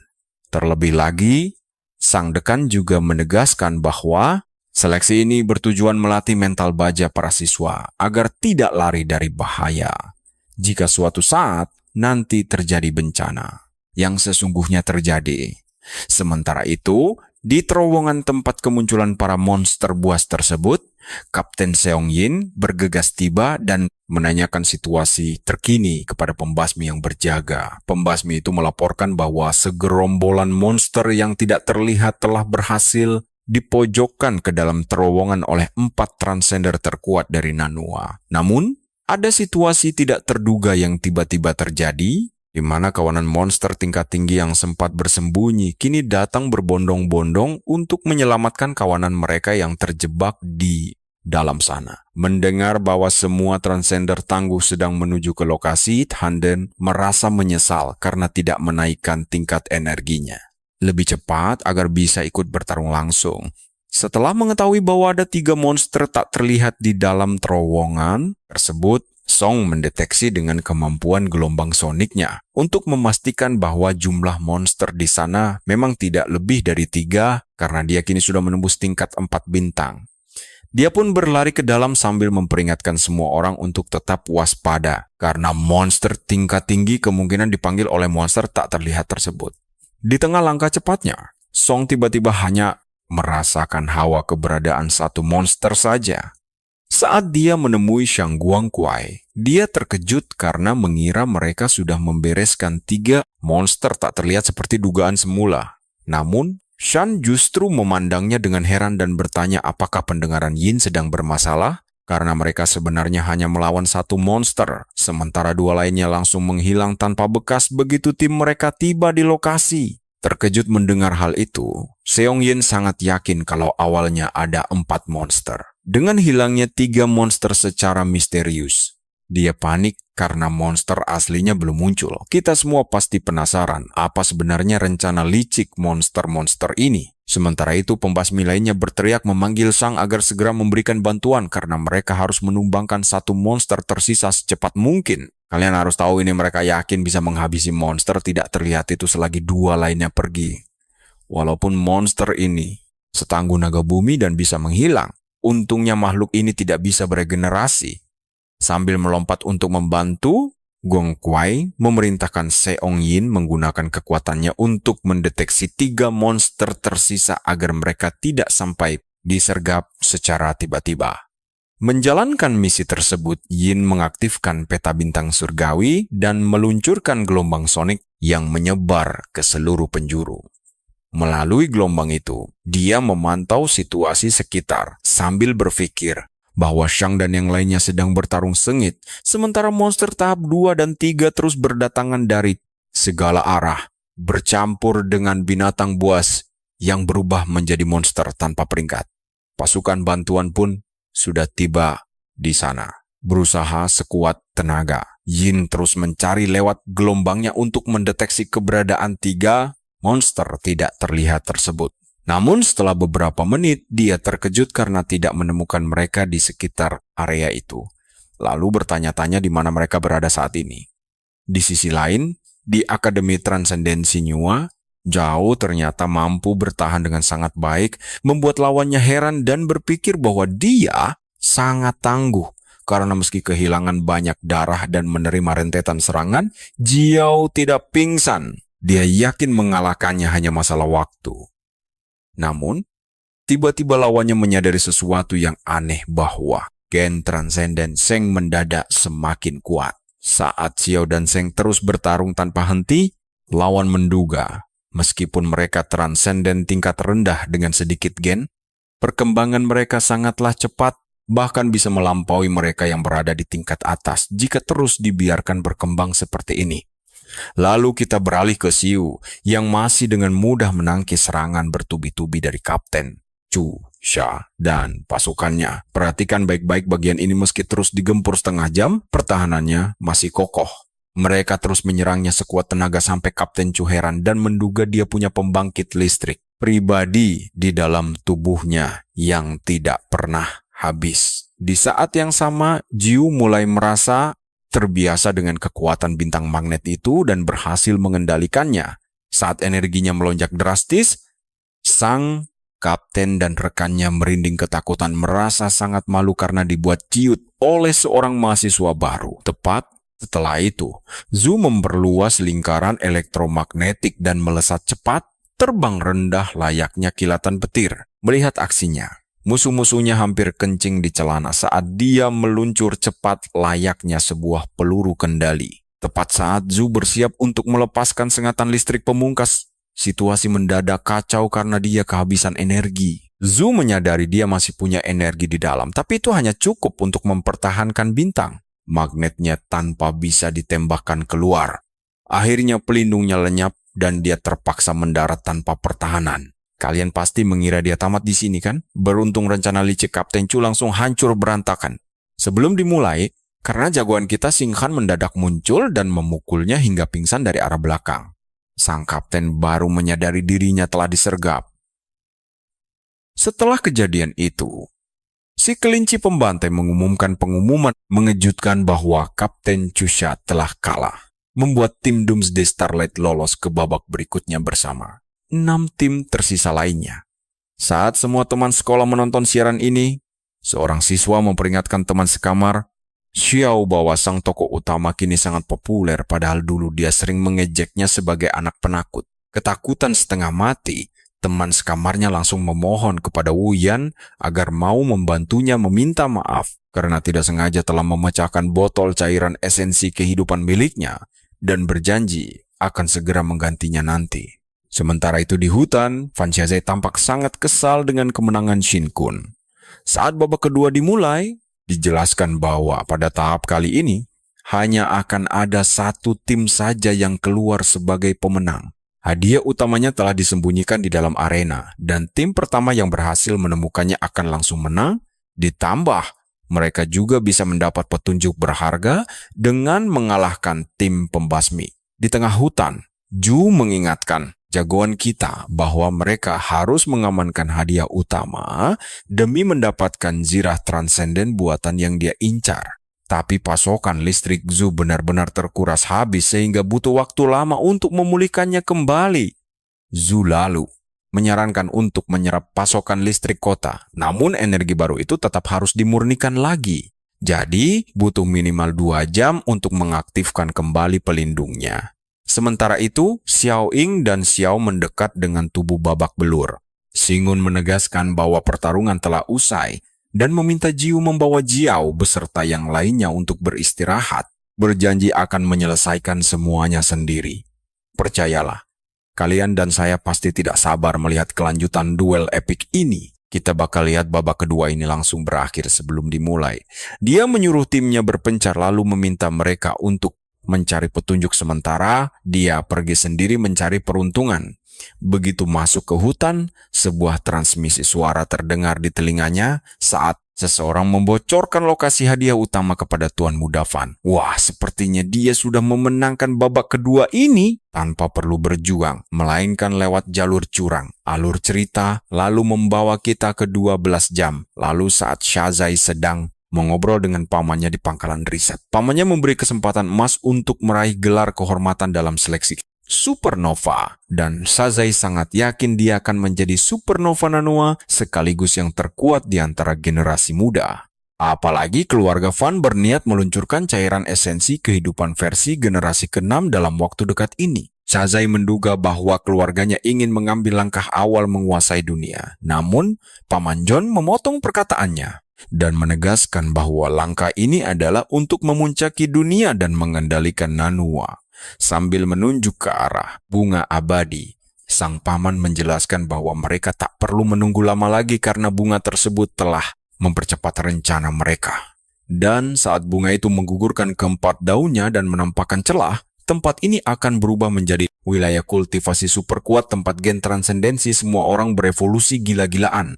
Menyimpan rencana busuk ini, keluarga Fan bersiap mengumpulkan ratusan transender bintang 4, ditambah John sendiri, kakak sulungnya, serta ayah Xiaozai. Dengan terus menyerap api abadi hasil transformasi Shizai, mereka pun bakal menjadi transender bintang 5 terkuat di Huazia. Sang paman lalu memintanya untuk menjadi supernova sekaligus pemain terbaik generasi saat ini, meyakinkan bahwa gabungan kekuatannya dan api abadi pasti menjadikannya bintang muda terkuat di Huazia atau bahkan dunia.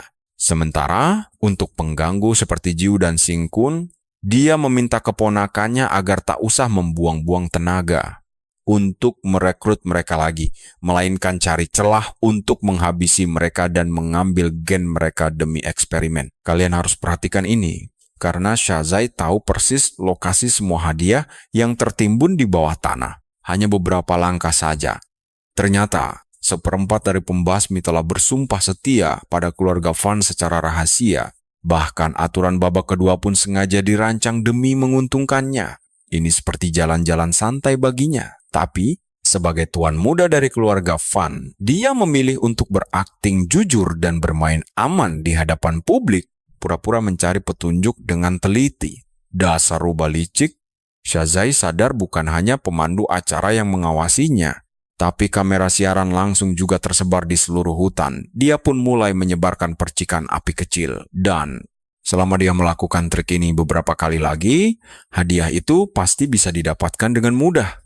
Saat hendak berputar arah, dia mendadak melihat Singun berjalan ke arah yang sama persis dan mengira rivalnya itu cuma kebetulan saja. Meski beruntung, Tuan Muda Van ragu kalau Singun bisa mengetahui lokasi pasti dari tempat penyimpanan harta karun itu. Sampai tiba-tiba Singun mendadak berlari kencang menuju titik lokasi tersebut.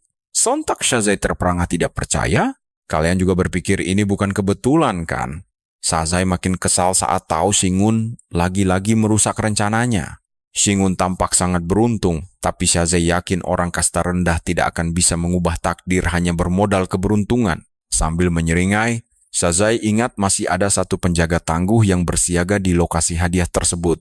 Sosok penjaga rahasia itulah yang mengirim pesan padanya, seorang transender tipe mental bintang 4 tersembunyi. Selain mampu mengirimkan informasi secara diam-diam, dia juga sanggup menyerang pikiran musuh tanpa disadari sama sekali. Dia sangat yakin sang penjaga tidak akan membiarkan Singun merebut hadiah berharga yang seharusnya menjadi miliknya. Di sisi lain, karakter utama kita mengendus aroma para pembasmi yang terasa sangat menggugah selera. Rupanya, dia pernah melihat jalannya seleksi supernova ini di kehidupan masa lalunya.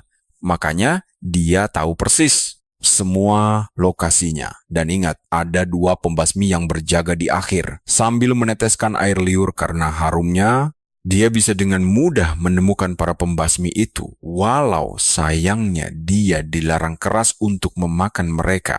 Jika berhasil mengamankan hadiah tersebut, target Singun kali ini akan tercapai sepenuhnya, sekaligus membantu gen transendensinya naik ke peringkat 3+. Gen monsternya juga bisa mulai menembus tingkat keempat saat itu juga.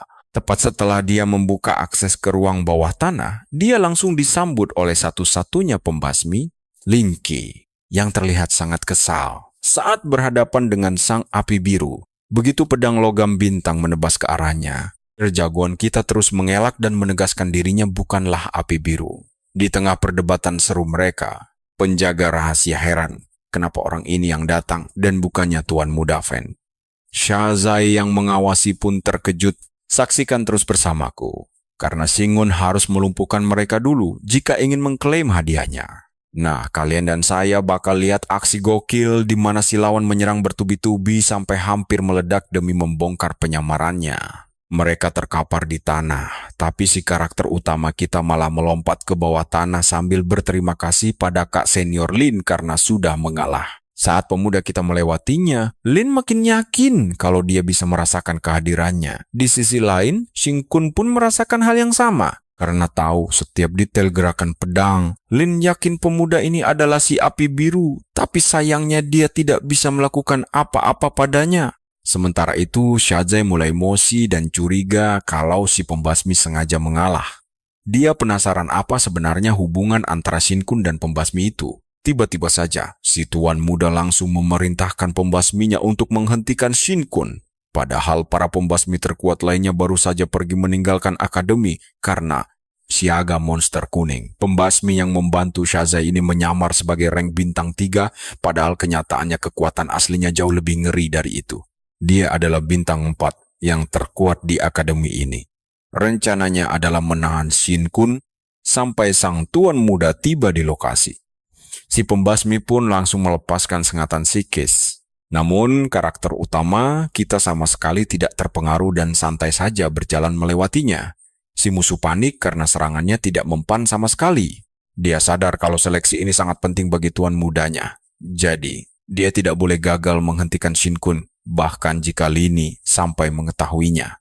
Nah, perhatikan baik-baik, disinilah dia nekat memakai cara kotor untuk menghancurkan mental Shinkun tanpa peduli risikonya.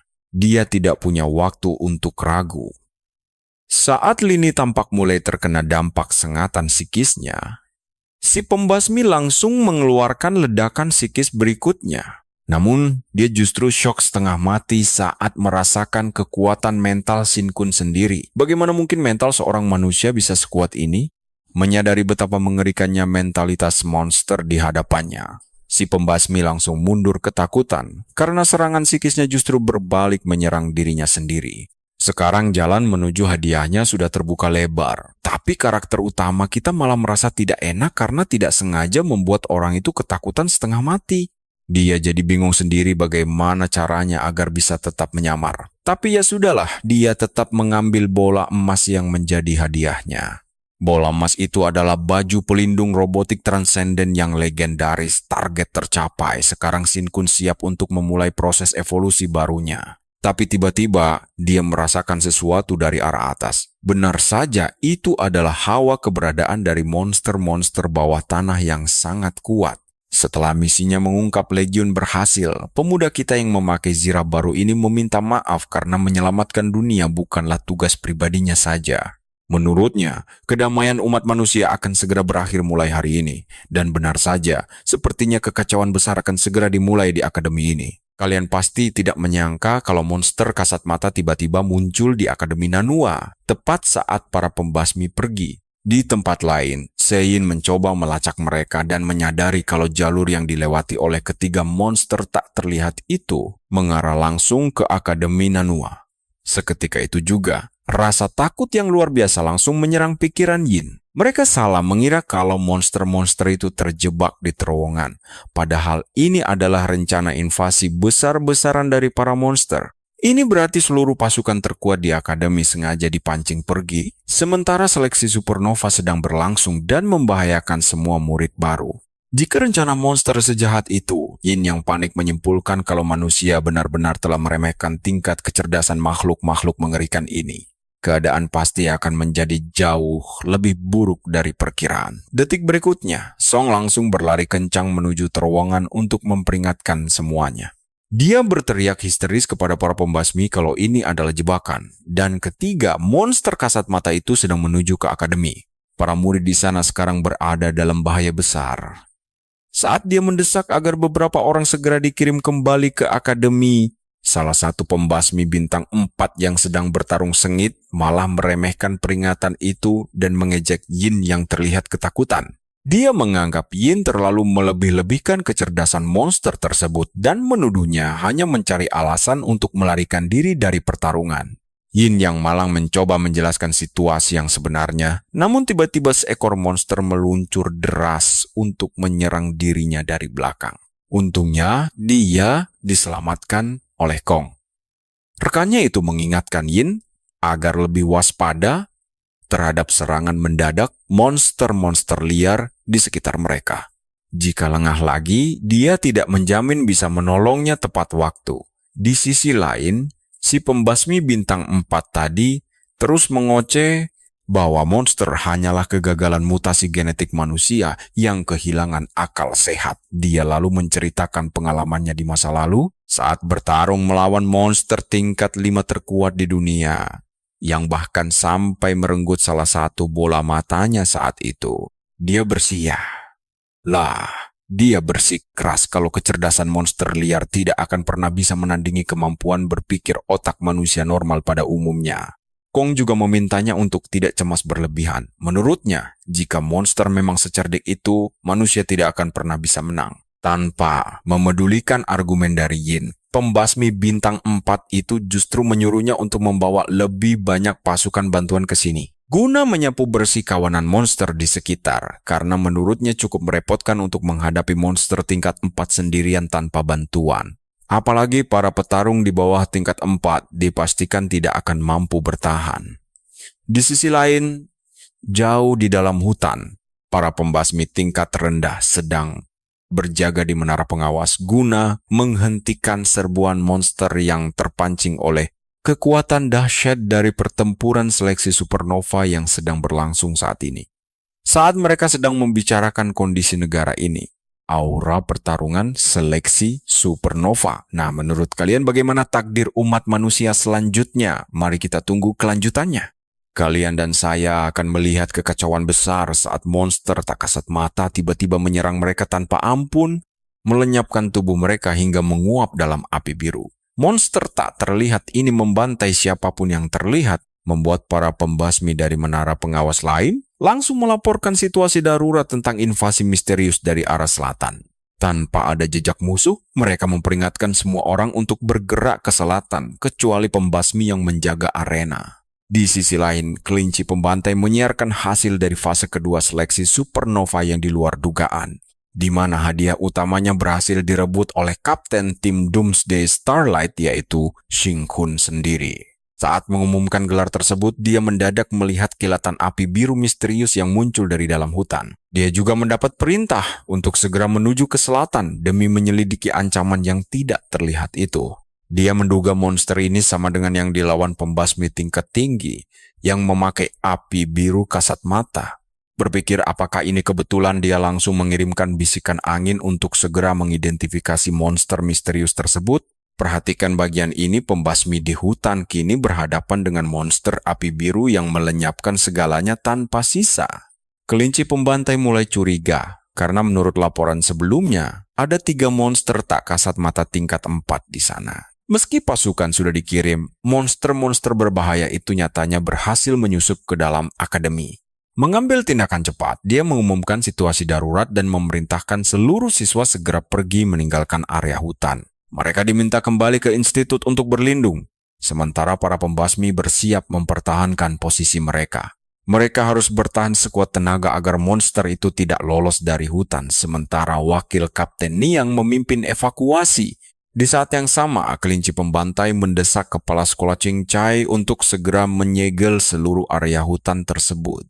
Namun sekretaris yang memperingatkan bahwa menyegel hutan berarti mengorbankan nyawa para pembasmi yang masih ada di dalam. Dia merasa kelinci pembantai terlalu muda dan tidak berpengalaman, sehingga keputusannya tidak perlu didengar sama sekali. Tapi sang kepala sekolah justru menyetujui rencana itu dan langsung melangkah pergi dengan penuh keyakinan. Baginya, sebagai pembasmi, sekuat apapun monster yang dihadapi, tugas utama mereka adalah melindungi orang yang lemah. Qingcai tahu betul, jika monster tak kasat mata ini sampai lolos dari wilayah arena pertempuran tersebut, bahaya besar tidak hanya mengancam para siswa, tapi juga warga sipil di luar institut serta para guru. Tanpa ragu, pria tua itu memanggil seluruh pembasmi dan memerintahkan mereka untuk segera mengamankan seluruh arena. Mengaktifkan jurus kayu misterius miliknya, seluruh pepohonan di hutan mendadak hidup kembali dan mulai bergerak secara liar. Akar-akarnya langsung melilit para siswa dan melempar mereka semua keluar dari area hutan yang berbahaya itu. Saat ditarik paksa keluar dari hutan, Shing-Kun tidak sengaja menabrak Xiu. Kesal, dia langsung mengatainya bajingan, namun Xiu membela diri. Xiu beralasan dia juga dilempar oleh kepala sekolah. Xing berteriak protes melihat hutan yang kini telah disegel. Segel dari kepala sekolah Qingcai membuat suasana sekitar terasa semakin mencekam dan sangat tidak terduga bagi mereka.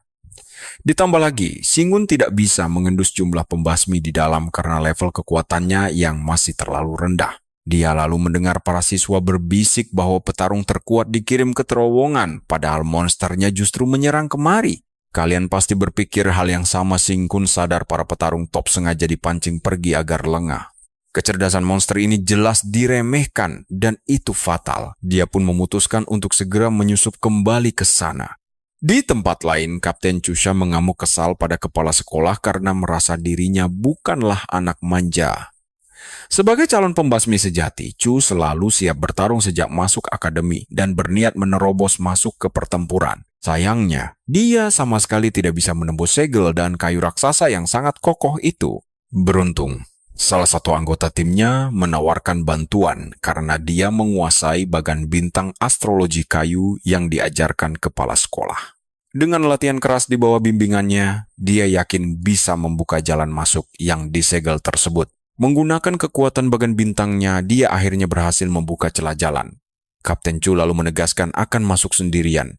Dia melarang timnya ikut campur karena mereka belum cukup kuat, namun gadis itu tetap keras kepala menolaknya. Gadis itu mengancam tidak akan membukakan jalan kecuali dia diizinkan ikut bertarung ke dalam sana. Akhirnya, seluruh anggota tim memutuskan masuk bersama kapten mereka. Tak lama, tim Road Breakers pun datang mendekat. Mereka meminta izin memakai celah jalan tersebut. Namun Kapten Chu malah mengejek dan meremehkan kemampuan para gadis itu. Tentu kita tahu apa maksud ancamannya. Sang kapten akhirnya mengizinkan mereka masuk jika memang bernyali. Dan disinilah kalian dan saya melihat keseruan sesungguhnya saat semakin banyak tim berdatangan meminta izin untuk ikut menerobos masuk. Kalian dan aku bersiaplah karena semua tim mulai memasuki hutan berkabut ini. Dan Chusha berharap mereka semua bisa pulang hidup-hidup. Saat Singun melihat mereka semua pergi masuk ke dalam hutan, dia juga bersiap menyusul. Namun, ada satu hal penting yang harus dia lakukan. Dia harus naik ke tingkat transendensi bintang 3, memakai alat robotik itu, berharap tidak ada yang mati. Sebelum pergi, dia memerintahkan seluruh anggota timnya untuk segera kembali ke asrama tanpa banyak bertanya atau mengajukan pertanyaan apapun. Sementara itu, pembasmi bayaran diam-diam memanggil Shizai ke sudut dan memperingatkan bahwa monster di arena itu sangatlah berbahaya. Dia memaksa sang tuan muda ikut dengannya. Tapi mendadak, Fan Shizai langsung mencengkeram leher pembasmi itu dengan sangat kasar. Dia membenturkannya ke dinding lalu bertanya kenapa dia membiarkan Shingun merebut seluruh hadiah berharga milik mereka. Ketika api biru hampir membakar wajahnya, pembasmi bernama Loki ketakutan setengah mati, merasa akan langsung hangus terbakar. Dia menyadari bahwa Shizai benar-benar hampir menguasai elemen kehidupan dan akan segera naik ke tingkat transendensi bintang 4 secepat itu. Dengan sangat panik, pembasmi itu membela diri bahwa dia benar-benar tidak bersalah. Dia menjelaskan sudah berjuang sekuat tenaga, namun terkena serangan mental yang sangat dahsyat hingga kepalanya masih terasa sakit sekarang. Dia menyimperkan ada sesuatu yang mencurigakan dari Shingun, dan tampaknya Shizai juga memiliki kecurigaan yang sama terhadapnya. Terlebih lagi, pembasmi lini terus memanggilnya si api biru. Sementara itu di asrama, karakter utama kita langsung meminta temannya. Nah, perhatikan baik-baik bagian ini. Shingun langsung menyuruh timnya berjaga ketat di luar karena waktunya sudah sangat mepet. Dia berpikir harus segera naik ke tingkat transendensi bintang 3 sebelum benar-benar melangkah masuk ke dalam arena pertempuran. Dia perlu menggunakan alat itu untuk menyempurnakan gen transendensinya, lalu berencana menyusun peta bintang baru. Namun setelah itu terjadi, alat robotik itu mendadak berubah menjadi gelang abu-abu keperakan dan kehilangan seluruh dayanya secara misterius. Menyadari bahwa untuk mengaktifkannya butuh satu botol cairan esensi kehidupan, dia memutuskan meminum langsung cairan tersebut. Dia langsung menyalurkan energi itu ke gelangnya, namun dia sangat kesulitan karena ternyata proses ini membutuhkan energi luar biasa. Setidaknya butuh 30 botol cairan esensi untuk mengisi penuh energi gelang tersebut. Tapi masalah utamanya bukan hanya itu saja. Gen transendensinya tidak bisa bersaing dengan gen monster di tubuhnya. Sadar akan bahaya gen monster itu, dia mulai panik. Dia tidak bisa menyalurkan energi ke gelangnya dan kebingungan harus berbuat apa. Shin kemudian berpindah ke area arena pertempuran. Di sana, si kelinci pembantai sedang merekam dirinya yang akan menghadapi monster tidak terlihat yang sangat mengerikan. Kalian pasti penasaran apa yang terjadi berikutnya. Kelinci pembantai ini akhirnya berhasil melacak di mana posisi monster misterius itu. Tiba-tiba, monster api biru transparan itu meluncurkan serangan mendadak, menghempaskannya keras ke tanah hingga menabrak pohon besar. Dengan tangan yang terluka, kelinci pembantai itu hampir saja tewas dicincang jika kepala sekolah tidak cepat memanggil dinding angin. Untung saja pelindung angin itu muncul tepat waktu, sementara cincang melayang di udara menangkap monster transparan dengan cabangnya. Dia memperingatkan si kelinci bahwa yang menyerang barusan adalah monster terbang transparan yang berhasil dia jebak sementara waktu.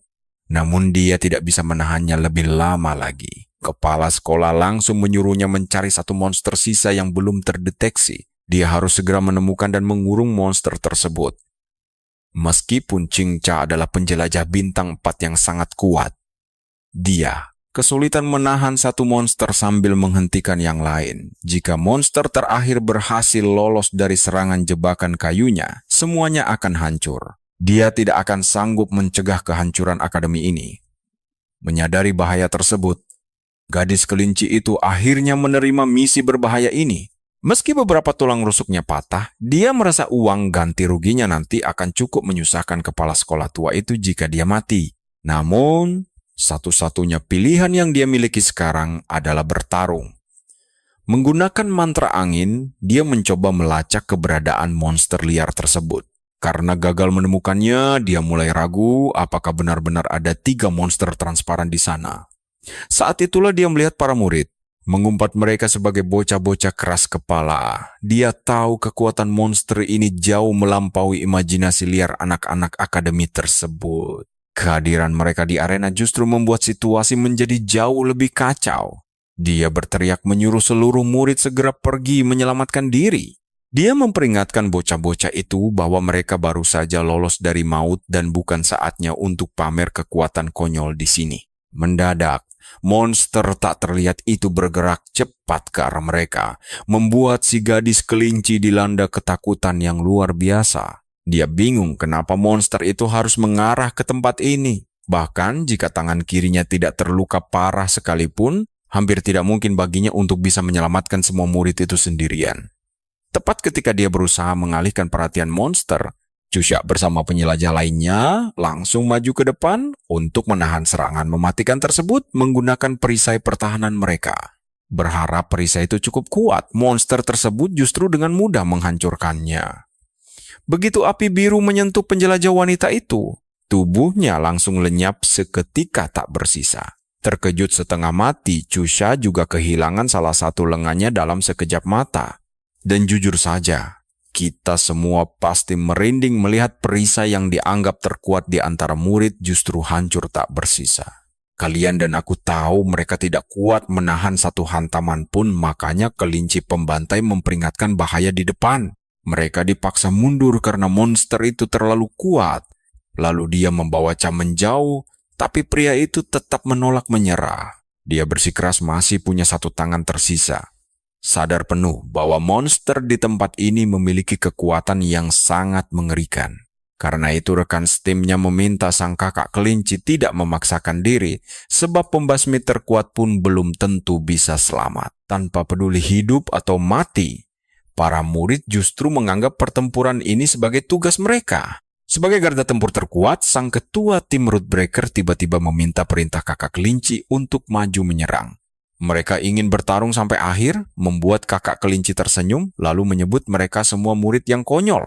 Dia memperingatkan bahwa mereka bisa mati malam ini, lalu memerintahkan untuk mencari cara mendeteksi monster tak terlihat itu. Lalu adegan berpindah ke terowongan penuh cipratan darah, memperlihatkan Shang Wangqi yang sedang berlari cepat. Rekan pembasminya berteriak menyuruhnya melambat, mencoba memperingatkan bahwa kekuatan mereka sebagai transcender masih jauh di bawah monster.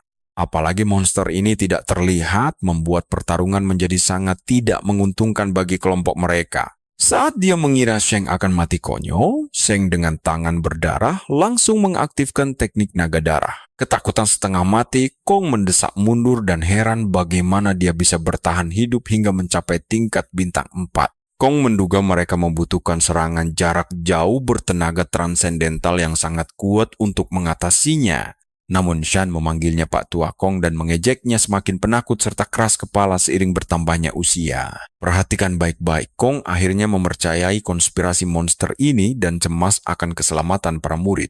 Meskipun Shang tahu murid adalah masa depan, membagi tim menjadi 2 bagian juga sangat berbahaya. Jika monster ini kabur, dia akan memangsa pembasmi di luar, jadi mereka harus segera menghabisinya sekarang. Ketika wujud monster mulai terlihat, Shang mengungkap bahwa dia telah menyuntikkan darah ke dalam tubuh monster tersebut. Tindakan ini mencegahnya kabur, dan begitu terlihat, makhluk ini hanyalah monster bintang 4 biasa yang bisa dikalahkan. Monster itu akhirnya menampakkan diri sepenuhnya, membuat Guan Kuai tercengang melihat monster mirip dinosaurus itu. Dia heran makhluk apa yang berevolusi menjadi mengerikan seperti ini, karena belum pernah tercatat sebelumnya. Wujudnya sangat mirip dengan Triceratops, membuat Kong benar-benar bingung bagaimana hal itu bisa terjadi di sini. Tiba-tiba monster itu menyerang, memaksa Kong menahannya hingga dia terluka parah dan bersimbah darah segar. Sambil menahan monster, Kong meminta Shan dan Seong Yin segera kembali melindungi para murid selagi dia mengatasinya. Kalian pasti cemas dengan Shin Kun kan? Nyatanya gen monsternya justru menyerap sebagian besar energi tubuhnya saat ini. Dia harus bertindak, karena cairan esensi kehidupan ini sebenarnya adalah daya hidup murni dari makhluk hidup. Monster mencerna daging manusia menjadi esensi kehidupan demi evolusi mereka yang mengandung energi sangat besar. Secara teori, Shin Kun tidak mungkin bisa menghentikan gen monster itu untuk terus merebut cairan esensi tersebut. Namun dia bisa memisahkan salah satunya untuk dimasukkan ke dalam alat mekanis manusia super buatan. Alat itu akan menghancurkannya, mengubahnya menjadi energi murni, lalu menyuntikkannya langsung ke dalam tubuh. Secara mengejutkan taktik ini berhasil. Meski merasakan sensasi yang aneh, dia memilih untuk mengabaikannya saja. Begitu tangan robotik aktif, alat itu langsung mengubah dan meniru gen transcend yang sudah dia kenal. Ini sangat membantunya dalam kultivasi bagan bintang, mempercepat proses peningkatan kekuatannya dengan sangat drastis. Jika dia berhasil mengaktifkan transendensi buatan ini, kekuatannya akan langsung setara dengan Transcender Bintang 3. Setelah berhasil, Shin Kun menggunakan kekuatan Bintang 3 tersebut sebagai inti evolusinya. Dia mempercepat pencernaan sisa kekuatan genetik terakhir, memicu reaksi liar dari dalam gen monsternya. Shin Kun menegaskan bahwa dialah penguasa mutlak atas gen monsternya dan segala bentuk pembangkangan berarti mati. Dia memanfaatkan gen itu menjadi daya hidup murni, lalu bertransformasi penuh menjadi monster tahap 4. Lalu adegan kembali ke arena pertarungan di mana para murid yang terluka akhirnya berhasil menahan monster tak terlihat itu. Dengan hanya satu kesempatan emas tersisa untuk menghabisi target, sang Transcender langsung mengeluarkan jurus andalannya. Dia melepaskan bagan bintang pedang dewa tanpa memedulikan batas daya tahan tubuhnya demi serangan maksimal. Serangan ini menjadi tebasan terkuat dalam hidupnya, bahkan sampai membuat lengannya hancur robek. Seketika itu juga, Kapten Rootbreaker meluncurkan ribuan pedang merah menyala ke arah monster. Dan percayalah, kita dibuat takjub melihat para murid yang nekat mempertaruhkan nyawa demi ledakan kekuatan dahsyat ini. Meskipun mereka hanya murid biasa, dia berharap serangan itu setidaknya bisa menembus kulit monster tersebut. Dengan cara ini, tapi kalian tahu apa yang lebih buruk, bahkan jika mereka mati, rencana mereka hanya untuk memberi petunjuk kepala sekolah. Kenyataannya si monster sama sekali tak terluka oleh serangan rasi bintang. Akhirnya, meski sudah berjuang mati-matian, mereka tetap gagal menghentikan langkahnya. Dalam kondisi panik beralih histeris, kakak senior kelinci menyadari bahwa tidak ada jalan untuk meloloskan diri. Sungguh mengerikan membayangkan dari mana monster ini berasal tanpa pernah disadari manusia selama ini. Konyol sekali, padahal baru saja mereka merasa situasi sudah aman dan tak perlu lagi menakuti monster itu. Dia pun tersadar bahwa kesombongan memang harus dibayar mahal. Mengira situasi ini sudah terlambat untuk diatasi, dia berpikir para murid di belakangnya masih punya kesempatan untuk selamat jika dia bersedia melakukan peledakan diri. Menggunakan elemen angin miliknya, dia mengembuskan angin kencang untuk melempar para murid sejauh mungkin demi memberi mereka secerca harapan untuk bertahan hidup. Sambil mengerahkan seluruh kekuatannya, dia meminta maaf pada adik kecilnya karena harus pergi duluan.